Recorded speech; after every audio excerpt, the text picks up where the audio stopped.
welcome to the Coherix podcast, where every mind finds its peace with ease. I am Jurian. And I'm Gwen. And for today's episode, we're gonna talk about AI-generated images. And how AI is taking over jobs.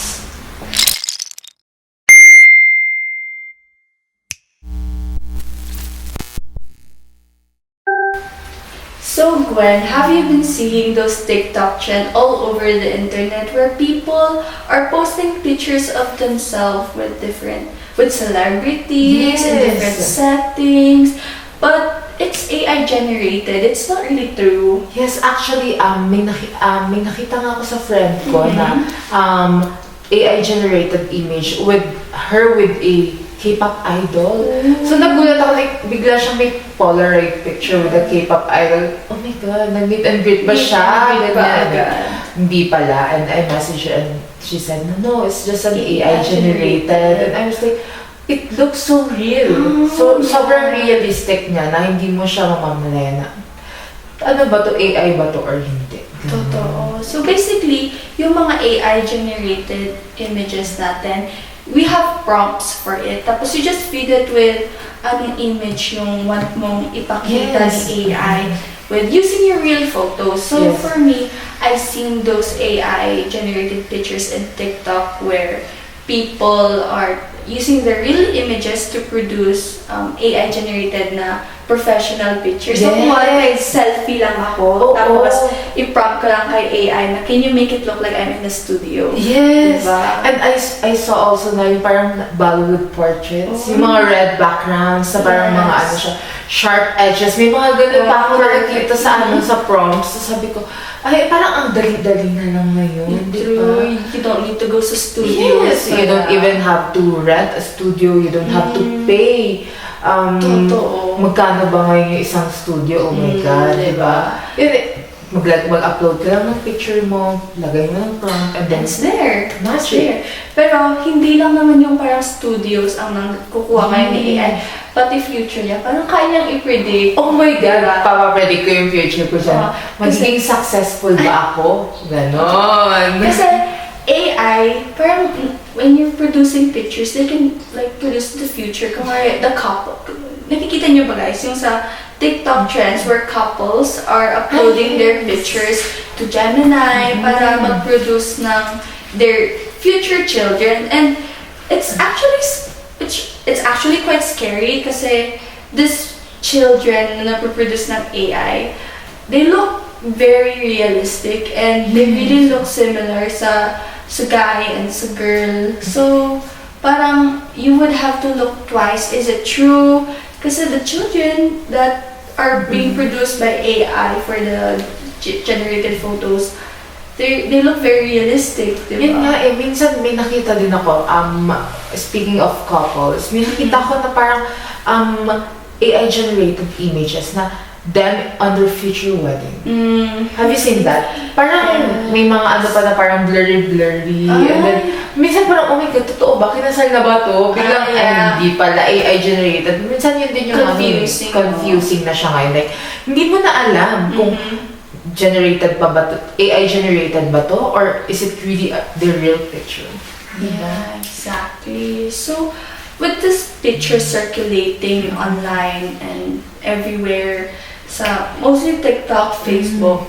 So how does it work nga ba? So what is it or what's behind all these images and why is it being produced and how is it being produced? Actually, I was wondering too, kung paano ba to? Like, parang ang isang click mo lang, di ba?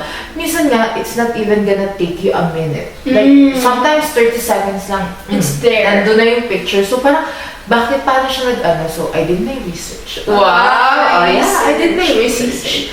And then, dun ko when you, for example, magta-type ako. Generate me a cat with a sunglass, riding a skateboard at a sunset. Wow, very specific. Very specific dapat yung prompt. And then, pagka-click mo daw nun, yung mga numbers, magpo-produce siya. And it's called embedding. Embedding. Take that note, guys, learners, sa embedding. Embedding. May quiz styling. Ay, hindi. So, like, embedding yung tawag doon. And then, yung mga numbers na yun, magpo-produce siya ng noise para sa TV. Oo. And then, pagka-produce ng noise, doon na siya magpo-produce Lalabas na yung product images. niya. Yeah, yung mga images. So, yes. So, basically, what you're saying is, may mga different numbers ang tinatakbo yung technology for us to produce Yes. yung AI images. And parang, ang specific kasi parang kung ano yung gusto mo na lumabas kay AI, parang kaya niya i-produce. And actually, dun sa actually yung mga AI tools, iba-iba siya ng ginagamit na parang pang-diffuse or para mag-generate yung image. Yung pinakamaganda is yung nag-trending na Gemini. With Google's new yung Gemini. Kasi mas specific yung na-produce niya ng images, yung nag-generate niya ng image. Other than ChatGPT. Yes, Del app. Yeah, that one. Minsan ba naisip mo, like, bakit kaya ang dami-daming tao na gumagamit ito?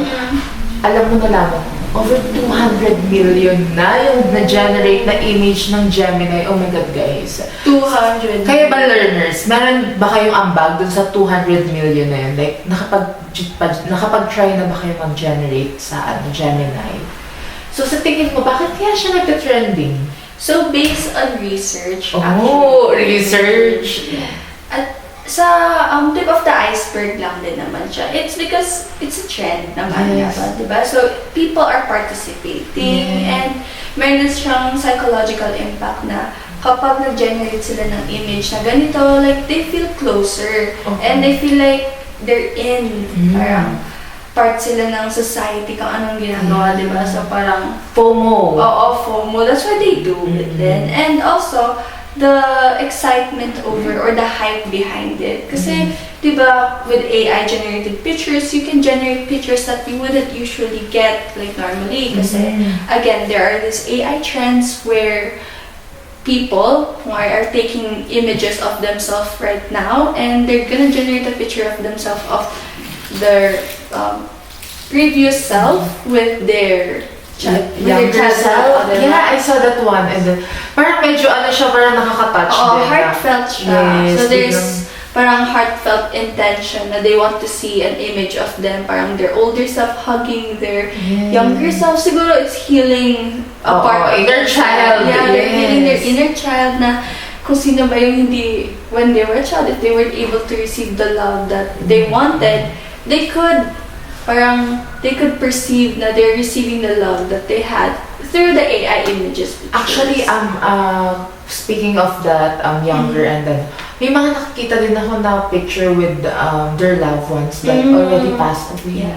So parang, for example, hindi yung parent nila or their mom or their dad, hindi na naabutan yung graduation, and then i-generate nila yung like their graduation photo with that loved one that passed away. So parang, somehow, it brings them back in time. Yes. So parang, alam mo yun, nakakano ka din na kahit papano, even kahit sa picture lang, nakasama mo siya on that particular occasion. Yes, kasi for us humans, pictures, they hold a lot of meaning. Yes, and memories. Meanings, and it is something that we treasure. Like, we treasure the moment through pictures. And for people na walang pictures na with their loved ones, siguro, that siguro passed away early, they would want a picture with them. So, that's why they use this AI-generated pictures. Siguro din to comfort their heart and to see what it could have been. And aside from sabi mo na parang kaya siya nag-trend is parang marami na rin gumagaya. I think kaya din siya trending is because it's easy to use. Yes. Kasi like magta-type ka lang, di ba? Magbigay ka lang. Minsan nga like ika-copy-paste mo lang yung prompt na ginamit na din ng iba. Yes. Then copy mo lang yun and then pag-click mo ng enter, biglang andun na. Parang magic, di ba? Yeah. Hindi mo na kailangan ng Photoshop, hindi mo na kailangan kung ano-ano pang mga Yes. tools or mga apps para lang ma-edit yung picture. Nandun na kagad, di ba? Yeah, it's what you call parang a quick click. Yun, a quick click. Ay, ang ganda nun guys, remember that word, a quick click. Kasi, pag click mo pa lang, Andun na. Ang Wala bilis. pa akong 1 It's so minute. quick, diba? Wait lang. Actually, meron akong dito, mga comments and reactions ng mga people of the online world. Online Yes, world. the internet. Yes, the internet na kung ano yung mga opinions nila. Mhm. Let's take a look and Sige. tingnan natin kung same ba sa mga natin, perception and sa perception ng ating mga learners. Kung pare-pares ba tayo, di ba? Ito, this is from Reddit. Sabi ni Sunflower Sun Pierce. Wow. From what I've heard, Top has been blocking accounts to do the AI images with him. Siguro mga sa mga idols. I don't know, alam mo pa yung Top or TOP? Siguro K-pop yun. Siguro. Maybe. Whether he's tagged or not, and I know it's just his thing, but I think more idols need to adopt that policy. Make it known that it's not welcome. It's a waste of resources and lazy. If you want those sort of pics, get PixArt or Photoshop or whatever and do it yourself. So parang siya against siya doon sa mga AI-generated images with K-pop idols na kasi sabi niya dito may isa doon na parang binablock na yung mga accounts na gumagamit ng ganun. Okay. And actually, yung sinasabi niya dito na it's a waste of resources and lazy. Medyo totoo din naman, di ba? Parang parang ang tamad na din naman kasi click ka lang, di ba? Nandun na. And yun na nga, minsan parang pag ginagamit din natin siya sa mga school projects, hindi na siya Yeah, it's a quick click. Yeah, it's a quick click. Pero yung quick click na yun, di ba? It won't really produce Yes, something. and sabi nga ng di ba? Think before you click. click. Oh, di ba? Think before you click, guys. Hindi lang a quick click, ha? So, as we end this first topic, so we would want to look at the dangers of these AI-generated images. And, ayun nga. So, first, we want to look at this AI-generated images and how it actually parang destroys or it devalues some actual human efforts. Actually, Diba? at saka medyo nakakaano rin kasi I saw somewhere, I think in Facebook na merong babae na parang bigla na lang niyang nakita yung picture niya with someone na hindi naman niya kilala, like randomly may guy siya nakasama and yung guy gine-generate pala sa AI yung picture niya with that girl na parang girlfriend niya. Bigla na lang kang nagkaroon ng boyfriend, nag-scroll ka lang, ay may boyfriend pala ako. So parang hindi yung nakakatakot na parang baka gamitin ng ibang tao yung picture mo. Kasi gano'n na nga kadali at gano'n na siya ka-realistic. So parang gagamitin na lang siya ng ibang tao basta-basta sa kung ano-ano mga I think this is what we call like parang data privacy. Yes, yeah. Diba? Meron tayong Republic Acts provided for our data privacy. And ito nga, security breach. And hindi natin alam kung after we feed AI our photos, our real photos, like where does it go? Like aren't you... That's why there are some people that are very susceptible to this type of trends and this type of nag-rise na technology. So I think what we can conclude from that is our responsible use of AI. So hindi naman dahil AI is there, it doesn't mean that you have to depend your whole life or your whole, even the small things like images, no ba? At saka, even yung mga filters, hindi naman na siya pwede. At saka, ang ganda nung sinabi mo na you don't need to depend your whole life. Nandiyan yung AI para gamitin natin responsibly, with care, with caution. Kasi hindi natin alam kasi talaga kung yung feed ba natin ng mga information doon ay saan mapupunta. Baka mamaya magamit siya against us in the future. So guys, learners, please be cautious pag sa paggamit ng AI. Hindi siya hindi namin sinasabi na masamang gamitin yung AI. You can use it but at your own risk. Yes. There's a line between using it properly and using it extensively, that you will put your whole privacy, your whole life, that, hindi naman masama maging open book, but at the same time, we have to respect our privacy kasi it can harm us, it can harm other people as well, and with this type of action, hindi lang nag-iisa ang naapektuhan. Actually, marami din tayong mga pwedeng gawing alternatives, di ba? Pwede mo din naman gamitin yung AI for like an idea. Kung medyo parang wala kang maisip na idea for brainstorming, ganyan. Pero wag mong, don't let AI do the work for you. You can just let AI help you do the work. Yes, I love that. Speaking of jobs, actually, isa yun sa mga danger na din ngayon ng AI. Because some people are worried na baka ma-replace na yung mga jobs nila ng AI. Yes, so there is what we call automation. So it's basically AI taking over repetitive jobs. So para customer service, yung mga data entry, and basta yung mga paulit-ulit lang naman na nagagawa. So mga routine. Routine. So parang madali siyang i-take over ni AI because it's repetitive, it's just doing the same things. But that doesn't mean it should be like okay kasi it still reduces human labor. Actually, for when it comes to customer support, have you tried yung mga chatbots? For example, sa mga Shopee, like halimbawa meron kang question, di ba?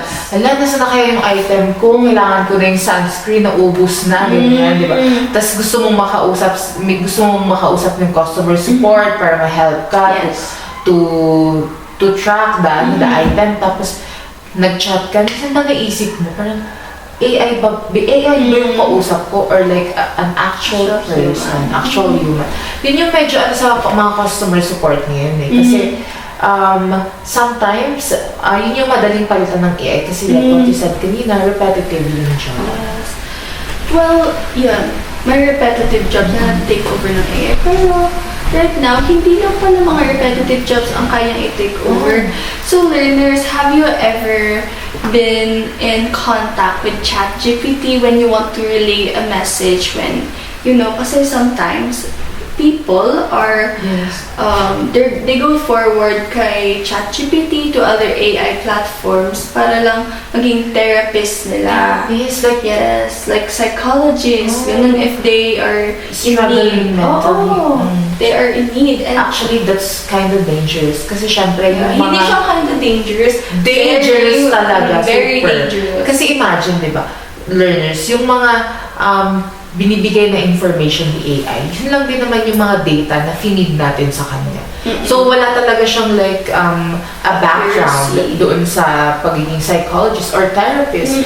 So, hindi natin alam if yung mga binibigay ba niya na information or yung mga sinasabi ni ChatGPT ay talaga bang accurate sa ating mga nararamdaman. Yes. So, yun nga, I like that you mentioned about that. Kasi hindi naman lahat ng tao pare-parehas yung feelings, pare-parehas yung emotions. So, how can AI provide a solution for how you feel when si AI mismo wala siyang feelings, it can't experience empath. Eh di ba psychologists, real life psychologists and therapists, they're humans, they've gone through emotions and they've studied these types of behaviors, kaya nga sila naging certified and di ba they take board exams. And bakit si AI nag-take ka ng board exam tapos nag-AI na lang yung mga tao. Yes, and very dangerous yun. Kasi yun nga, hindi ka niya bibigyan ng solutions. It's just feeding you data na nakuha niya from before pa. So, it can harm you. Kasi, yes, actually. Tapos yun nga, yung sabi mo din kanina, di ba, na yung mga repetitive job, yun yung mga napapalitan ni AI. Pero yung mga feelings natin, hindi naman siya repetitive. Hindi naman naman lahat ng tao, like what you said, same yung feeling. So, hindi talaga siya pwedeng palitan ni AI. Tapos, ito pa, yung sabi mo kanina na AI, wala silang emotions. That's true. Yun yung hindi na mapapalitan ni AI sa atin, Yeah. di ba?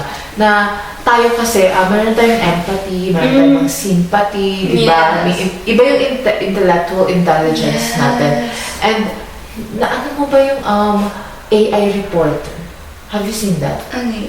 Yung sa GMA. Yeah, sa GMA, yung AI reporter. Imagine if after natin mag-graduate, di ba? Kaya na tayo Oo, replace ng AI. biglang yung mga reporter, Oo. AI na lang, di ba? Yeah. Medyo concerning din siya kasi tayo, pinag-aralan natin siya years, Yes. di ba? Bago natin makuha yung mga skills na yun.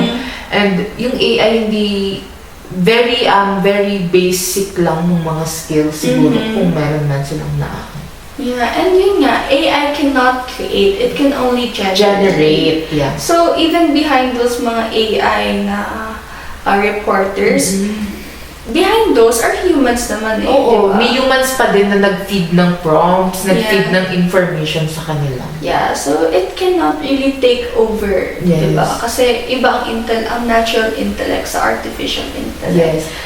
And like what I said kanina, di ba?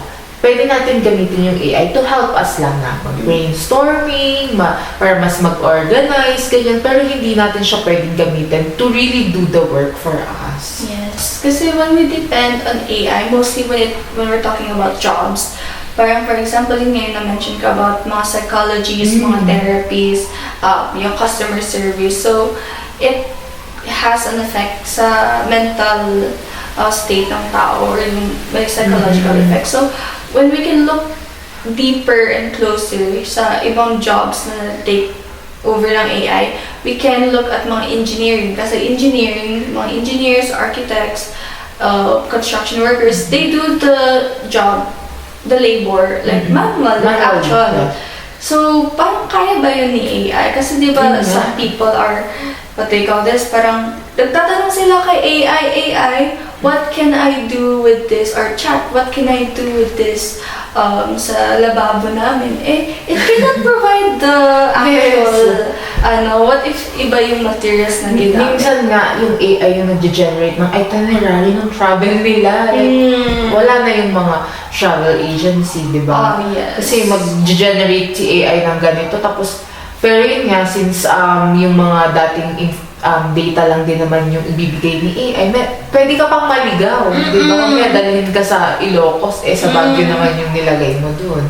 Yeah. So, dangerous talaga yung pag-depend natin, yung too much dependency sa AI. Totoo yan. So, we have the social impact, the psychological impact, the physical impact. Kasi yun nga, it can bring you somewhere, di ba? Di ba? Tapos, siguro, kung pag sa engineering department, tas AI, it can have an effect physically. Kasi what if yung bahay na ginawa mo, you depended on di ba?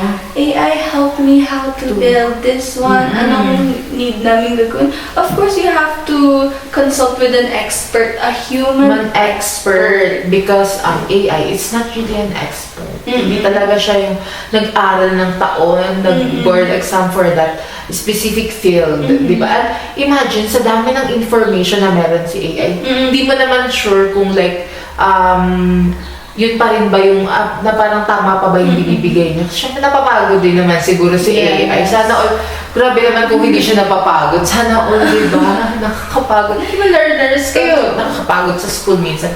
Yeah, I understand. Nakakapagod. Kasi kahit kami, mga ate nyo, napapagod din kami sa school. Pero kung tayo nga napapagod, siguro si AI din napapagod. Kaya huwag natin siyang gamitin ng sobra-sobra. Yes, and yun nga, limited lang din naman ang knowledge ni AI. Kasi again, it just generates ideas and researches from the humans na, yung mga ginawa ng mga humans, and they produced it and published it on the internet. Yun lang din sila. Yun lang din sila kumukuha. So, ayun. So, basically, ngayon, with the rise of AI taking over jobs, we can say na there is job insecurity. Yes, oo din. Tawag dito na there are some people na are being laid off kasi may AI naman. So, bakit hindi namin ng tao? Pag AI, hindi mo naman nababayaran. Actually, yun. Kasi kapag yung AI din, kaya medyo ano siya, especially sa customer service. Kasi mas ano siya, makakatipid yung mga company. Kasi imagine, di ba, magbabayad ka lang one time ng like gagawa ng isang tool or yung mismong AI, di ba, bayad ka lang ng ano. Pero one-time payment lang yun. Eh yung tao, araw-araw mo yung binabayaran per hour. Di ba? Kaya yung AI, mas mura siya. Di ba? Kaya medyo nag-ano na din yung mga, yun yung danger din sa customer service right now. Even other jobs na parang, like, photography. Yung pinag-usapan natin kayo ng AI-generated images. Paano na yung mga professional photographer na meron talaga mga studio? Since hindi na nga kailangan magbayad ng mga tao, di ba? Hindi na sila pupunta doon. Pupunta na sila kay Gemini or kay ChatGPT. Yes. So, yun nga. So, can AI really replace humans sa jobs? No, I can say that confidently. That no, it's not. Kasi yung tayong mga tao, iba yung ano natin eh. Iba yung empathy natin. Iba yung human touch. Yeah. Ang sinasabi, di ba? Sa lahat ng bagay, iba yung may human touch. Yung kahit sa mga niluluto or sa kahit That's ano. so true. Iba yung kapag mismong tao talaga yung gumawa. Di ba? Yes. And if we're gonna let AI or dictate or write the future, how will the people, the future, can experience what we actually felt as humans? Yun, di ba? Hindi naman, yung AI kasi parang, kung ano lang yung finid mo, yun lang din naman yung ibibigay niya sa'yo eh, di ba? So, paano kung very, ano lang din yung finid mo sa kanya na information, di ba? So, very surface level lang din yung ibibigay niya sa'yo. So, hindi katulad nating mga tao na we can dig deeper. Yeah. And research says na people who are exposed to AI, they have a lower well-being. So, ayun nga. Kung if your work is, or if your company, your business is like heavily is relying to AI, parang may lower well-being din and lower standards din siguro yung ang iyong business. So, iba kasi talaga kung if workers or your employees in your company have tacit knowledge na kayang i-pass sa business mo, it can build an actual, or it can build what you need. It can provide what you actually need kasi you're gonna consult and you're gonna feel na, oh, ito pala yung kailangan niya. Kasi again, you have empathy, you have feelings, you have emotions. Like sa mga customer service, kapag halimbawa nag-contact ka sa kanila, di ba? Tapos may issue ka or concern na gustong ma-resolve, they have the skills to really research, to really give you the correct resolution. Pero kapag yung mga AI, kapag sinabi mo lang sa kanya, I did not receive my item, please find it, ganyan. Ano lang ibibigay dun sa'yo, di ba? Bibigay ka lang ng tracking link. You can find the tracking link here, ganun lang. Pero yung mismong tao, mga customer service representative, they can really give you the best resolution for you. Yes, totoo yan. Kasi they can see what's behind you. Yes. Yun nga, parang hindi lang siya more on doon sa issues mo, mayroon tayong empathy. Yung hindi makukuha ng AI sa atin, yung ating emotions and yung ating empathy. Yes, kasi iba talaga ang human intellect from artificial. Kasi for us, we get to experience what other people experience. AI cannot experience what we have. AI cannot replace yung, kung hindi niya ma-explain kung ano yung lasa ng food na natatry ng human. Kukunin niya lang yung information from what human said kasi na naka-experience nun. So, where's the authenticity, di ba? Yun. I like that authenticity. Kapag tao yung gumawa, kapag may human touch, ano siya mafe-feel mo din no? Parang like yung mga pictures, hindi lang siya basta picture, it has story. Yeah, it has a story in it. There was effort put into it. Yun. Yung effort, yung pagod na pinut nung mga tao behind that picture.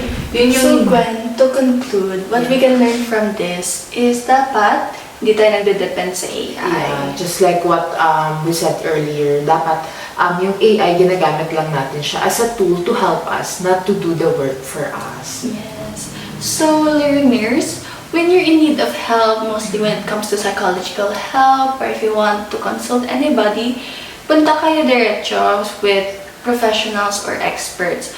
Huwag kayong lalapit kila ChatGPT and ask them for help when it comes to your mental health or psychological needs kasi, again, they won't provide the need that you actually need. Huwag niyo ipagpalit yung convenience and of course, alam ko naman din na medyo mahal magpa-consult.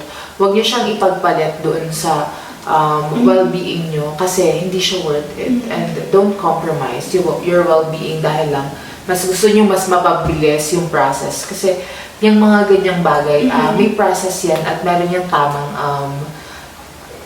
tamang standard. Yeah, and if you're in need, there's actually some clinics naman that provide free consultation.